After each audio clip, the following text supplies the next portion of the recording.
சாய் பக்தர்களுக்கு என் அன்பு வணக்கங்கள். ஓம் சாயரம். என் அன்பு குழந்தையே, இன்று அவசர செய்தியாக உன்னிடம் சொல்ல ஓடோடி வந்த காரணம், ஒரு பெண் உனக்கு நினைக்க போகும் துரோகத்தை சொல்லத்தான் ஓடோடி வந்தேன். அந்த பெண் உன் துணைக்கு வசியம் செய்ய ஒரு இடத்திற்கு செல்ல போகிறார். வெகு நாட்களாக உன்னையும் உன் துணையையும் பார்த்து கொண்டு இருக்கும் இவள் உன் இல்லத்தை நோட்டமிட்டு கொண்டிருந்தாள். உன் துணை எப்படிப்பட்டவள் என்று நோட்டமிட்டு கொண்டே இருந்தால் உன் துணை எப்படிப்பட்டவள் என்று தெரிந்து கொண்டாள். அடுத்தவள் இல்லத்தை கெடுக்க நினைக்கும் இவளை போல் இருக்கும் பெண்களுக்கு இதுதான் வேலையாக இருக்கிறது. உன் வாழ்க்கையை கெடுக்க வேண்டும் என்று நினைக்கும் இந்த பெண், உன் துணையை கைக்குள் வைத்து கொள்ள வேண்டும் என்று நினைக்கும் இந்த பெண், உன் போல வாழ்க்கையை வாழ வேண்டும் என்று ஆசைப்பட்டு இன்று உன் துணைக்கு வசியம் செய்ய இன்று தயாராகிவிட்டாள். அதற்காக ஒரு இடம் செல்ல தயாராக இருக்கிறாள். வெகு நாட்களாக அவள் நோட்டமிட்டு கொண்டு இருப்பதை நீ அறியவில்லை. அவள் எதற்காக உன்னை பார்க்கிறாள், எதற்காக உன்னிடமும் உன் துணையிடமும் பேசுகிறாள் என்று கூட நீ கவனிக்கவில்லை. ஏனென்றால் எல்லோரையும் நல்லவர்கள் என்று நினைக்கும் உன் பழக்கம் உன்னிடத்தில் இருக்கிறது அல்லவா? பிறகு எப்படி எந்த எண்ணத்தில் உன்னுடன் பழகுகிறார்கள் என்று உனக்கு தெரியும்.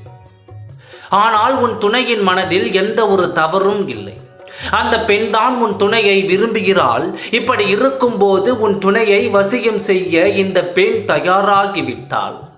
இதில் எனக்கென்ன வேலை என்று நான் சொல்லட்டுமா? இதை உன்னிடம் தெரிவிக்க வேண்டும். இனியாவது இவளிடம் நீ பத்திரமாக இருக்க வேண்டும் என்று தான் உன்னிடம் சொல்லிக் கொண்டிருக்கிறேன்.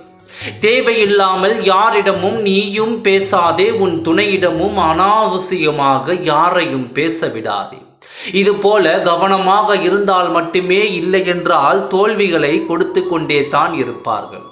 இதிலிருந்து தப்பிக்க வேண்டும் என்றால் கவனமாக வாழ்வதை தவிர வேறு எதுவும் இல்லை.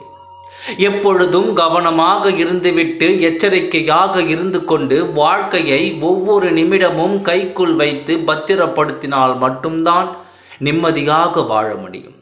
இந்த சூழலில் எப்பொழுது யாரை கீழே தள்ளிவிடலாம், எப்பொழுது யாரிடம் நமக்கு கிடைக்கும் என்று தான் எதிர்பார்த்து காத்திருக்கிறார்கள். உன் முன் சிரித்து பேசிவிட்டு பின்னே கதியை வைத்து கத்துவது போல் உனக்கு எதிரான செயல்களை தான் செய்து வருகிறார்கள். இவையெல்லாம் புரிந்து கொண்டாலே உன் குடும்பத்தை நீ காப்பாற்றிக் கொள்ளலாம். அவளை வசியம் செய்ய விடமாட்டேன், பயப்படாமல் இரு. இதை நீ தெரிந்து கொள்ள வேண்டும் என்று தான் நான் உன்னிடம் சொல்லிக் கொண்டிருக்கின்றேன். மற்றதை நான் பார்த்து கொள்கிறேன், நீ தைரியமாக இரு. ஓம் சாயரம். நன்றி, வணக்கம்.